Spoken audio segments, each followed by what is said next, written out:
Welcome back to the Deep Dive. Today we're tackling a really big question. How do we manage shared resources? Things like fisheries, forests, water. How do we stop them from being overused? And we're looking beyond the usual answers, like complete state control or just privatizing everything. Our main source here is the Nobel laureate Elinor Ostrom, specifically her 1994 lecture, Neither Market Nor State. The focus. It's all about local communities, self-governing institutions, real bottom-up stuff. Yeah, and it's probably good to get clear on terms right away. Ostrom talks about common pool resources, CPRs. They have two key features. First, it's hard, often really expensive, to stop people from using them. Think about ocean fishing grounds. You can't easily put a fence around them. Right. And second, they're rivalrous. So the fish one person catches or the water one farmer takes isn't available for someone else. It gets used up. And this is crucial. It helps us distinguish a CPR that has rules, what Ostrom calls a common property regime, from just an open access resource. Open access means no effective rules, and that almost always leads to overuse, the classic tragedy. Okay, but relying on local communities, doesn't that sound a bit optimistic? I mean, standard economics tells us individuals acting selfishly will deplete the resource. Don't we need the state to step in? Well, that's exactly the assumption Ostrom spent decades testing. Her argument, based on a ton of evidence, is that a single top-down set of laws covering vast areas and diverse environments, it's almost guaranteed to fail in many places. So the problem isn't necessarily the users themselves, it's the one-size-fits-all policy. The real trick is matching the rules, the institutions, to the specific local context, the ecology, the culture, everything. Precisely. And when governments or, international aid groups just assume local ways are primitive and impose their own rules, they often destroy invaluable social capital built over generations, and honestly, everyone ends up worse off. Okay, so let's dig into the history. Ostrom looked at these really long-lasting CPR systems. Some Philippine irrigation groups, the zanjeras, they've been going for over 100 years. And the Valencian irrigation system in Spain, that one's over 1,000 years old, it's incredible. Wow. And what's so interesting is these aren't simple systems, and they definitely changed over time.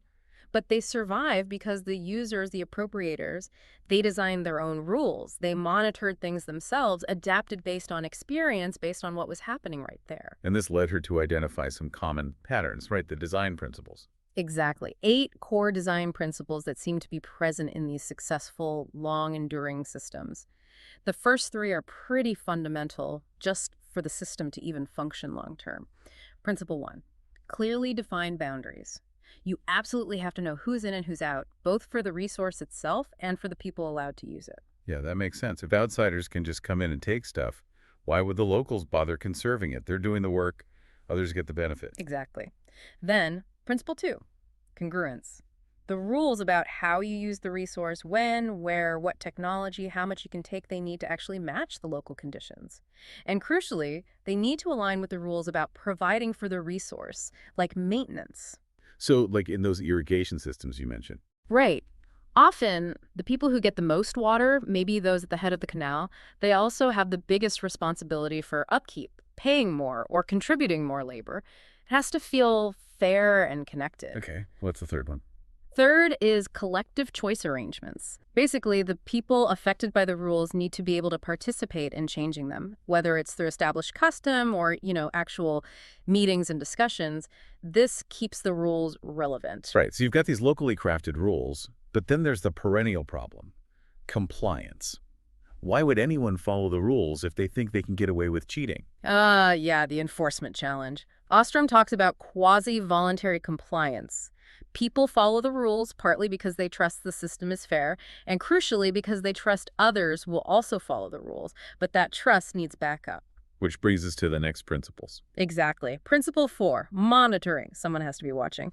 But the key here is that the monitors are either the users themselves or they're directly accountable to the users, not some distant authority. And you mentioned they often find clever ways to make monitoring cheap. Yes, absolutely. Sometimes it's built right into how the resource is used. Think about rotation systems. In some fisheries, like Alanya in Turkey, or in many irrigation systems, the person whose turn is next is right there, watching the person currently using it. Ah, clever. Instant accountability. It makes cheating much harder and monitoring almost automatic, very low cost. Then, Principle 5, graduated sanctions. When someone does break the rules, the penalties start small and escalate. It's not like you get kicked out for one mistake. So it's more about correction than just punishment. Precisely. And the sanctions often come from fellow users or officials accountable to them. Among the Chaisa Cree, for example, rule breakers face social disgrace, losing standing in the community on top of other penalties. That can be a much stronger deterrent than a fine from afar. Okay, that covers rules and enforcement. What else is needed? Well, disputes are inevitable, right? Rules need interpreting. So, Principle 6. Conflict resolution mechanisms. You need quick, accessible, low-cost ways for users to resolve disagreements locally. Maybe about what counts as a day's labor for maintenance or who gets water when. Keeps small problems from becoming big ones. Exactly. Then Principle 7 is about the outside world. Minimal recognition of rights to organize. This is critical. External governments need to basically respect the right of the local users to create their own institutions. If the government can just sweep in and overturn local rules anytime, there's no incentive to invest in building them. That sounds like what happened in Norway. A classic example. The northern Norwegian commons had rules that worked for 1,000 years, but the local communities were never formally recognized as having the authority to change them. Eventually, the state redefined it all as state property, which undermined the local economy and the governance structures that made it work. Okay, that makes sense for local systems. Yeah. But what about bigger resources, like a whole river basin? One village committee can't manage that. Right. That's Principle 8, nested enterprises. For larger CPRs, the different tasks' actual use, maintenance, monitoring, enforcement, conflict resolution, governance, they get organized in multiple layers, like Russian dolls, you might have village-level committees, then maybe federation-level ones, all nested together. So it scales up through layers of organization. Yeah, correct. This is fascinating historically, but let's bring it to the present. You mentioned quantitative research, the Nepal irrigation studies. This is where they really tested these ideas with hard numbers, right? Yes, this was a huge part of Ostrom's later work, using what she called the Institutional Analysis and Development IAD framework. It's a way to systematically map all the interacting parts, the resource, the users, the rules, the outcomes. In Nepal, they compared about 127 farmer-managed irrigation systems, FMIS, with systems managed by government agencies, the AMIS. And the results. Pretty stark, actually. The farmer-managed systems consistently performed better. They got higher agricultural yields, about 6 metric tons per hectare per year, compared to 5 in the agency systems. Okay, that's a significant difference. And maybe even more telling, the FMIS systems were much better at getting water equitably down the whole system. Crop intensity was higher at both the head and the tail ends. In the dry spring season, for instance, about 1 in 4 farmer systems had abundant water at the tail end, compared to only 1 in 11 agency systems. Wow. That tail end water is really the proof of good governance, isn't it? If the folks at the head are taking it all. It shows the system isn't working equitably. And the institutional differences were clear: monitoring and sanctioning. 3/4 of the farmer-managed systems scored highly on that, compared to just 1/4 of the agency ones. So the farmers were actually enforcing their own rules much more effectively. Yes. And this led to maybe the most surprising and frankly kind of a depressing finding about external aid. Oh. They did regression analysis and found that having a permanent headworks, a concrete intake structure, often built with donor money or by the government, was positively correlated with a bigger difference in water between the head and the tail. Wait, hang on. So the fancy, expensive infrastructure, the improvement, actually made the water distribution less fair. How does that work? Because that permanent structure often reduced or eliminated the need for the head-end farmers to get labor from the tail-end farmers for maintenance and repairs. Before, head-enders needed the cooperation of tail-enders to keep the system running, especially the intake. That gave them an incentive to share the water. So the physical capital, the concrete, basically destroyed the need for social capital, for cooperation. Exactly. It broke that reciprocal relationship. Head-enders could just take the water because they didn't need the tail-enders' help anymore. A classic unintended consequence of top-down aid that ignored local dynamics. That's a really powerful point. So overall, compliance was just much higher in the farmer systems. Much higher. About half the FMIS were rated as having high rule following, compared to only 19% of the agency systems. And trust levels mirrored that 59% of farmers in FMIS showed high mutual trust versus just 36% in the AMIS. Which brings us back to this idea of social capital. Right. We all know about physical capital tools, infrastructure, and human capital skills, knowledge.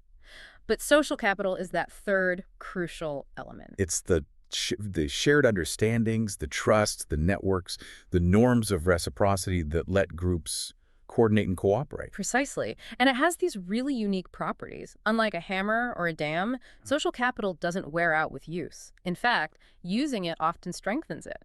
A group that successfully manages one common resource can often tackle another related problem more easily. It's fungible, reusable. But the flip side is also true, right? You Yes. don't use it. It deteriorates fast. If people stop participating, if the routines are broken, if trust erodes, that shared understanding just disappears. People forget how to work together effectively. And you mentioned colonial powers often actively destroyed this. Well, frequently. They'd come in, see complex local systems they didn't understand, label them primitive or chaotic, and impose their own centralized bureaucratic control. Think about the British in India taking over forest management from local communities in the 1860s. They disregarded centuries of accumulated social capital and local knowledge, often leading to worse environmental outcomes and project failures. And this idea of common property isn't just historical or rural, is it? No, not at all. Ostrom pointed out that modern corporations are a form of common property shareholders jointly own assets. Condominiums or housing co-ops are another clear example, with shared rights and duties for common areas. Even programs helping public housing tenants take over ownership are essentially shifting from state control to a common property model. Okay, so if badly designed external aid can wreck social capital, how can we actually enhance it constructively? Is there a good example? Yes, there is. A really interesting project in Nepal run by WECS and IMI, funded by the Ford Foundation. It explicitly aimed to build social capital alongside physical improvements. How did they do it? What was the trick?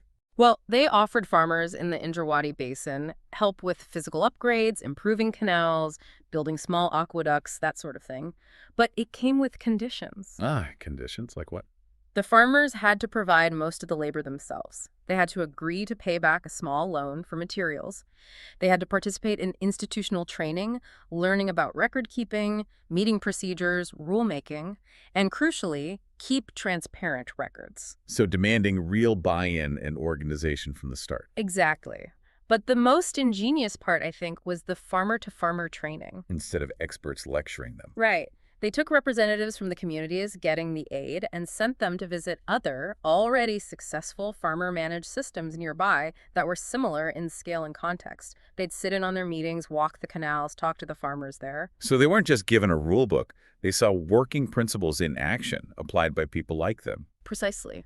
They learned the underlying design principles, how to adapt rules, how to monitor effectively, how to resolve conflicts in their specific context rather than just copying a set of rules that might not fit. This allowed them to slowly, carefully develop their own locally appropriate rules. And did it work? It did. The project led to enhanced performance, confirmed by better agricultural results. It succeeded because it was fundamentally built on respecting the farmer's own capabilities and knowledge and focusing on building that social capital. So wrapping this up, the big takeaway from this deep dive into Ostrom's work seems pretty clear. Governing these vital common resources effectively. It's often not about choosing between the state and the market. No, it's about finding that third way, relying on institutions tailored to the specific place, built on the social capital and the self-governing ability of the users themselves. Top-down control, even with the best intentions, often backfires because it tramples that crucial social foundation. Which leaves us with a pretty important thought, especially looking forward. I think so. Given how stressed many global resources are, especially forests, maybe the most urgent task isn't just designing new top-down regulations. Maybe it's getting really good, reliable information about the indigenous and local forest institutions that already exist. Finding out where they're working well, where they might be weak, and figuring out how to support and strengthen them rather than replacing them. Exactly. That might be a far more effective and cost-effective way to reduce environmental risks than relying solely on centralized commands that, as we've seen, often miss the mark. We need to understand and potentially leverage the solutions that are already out there.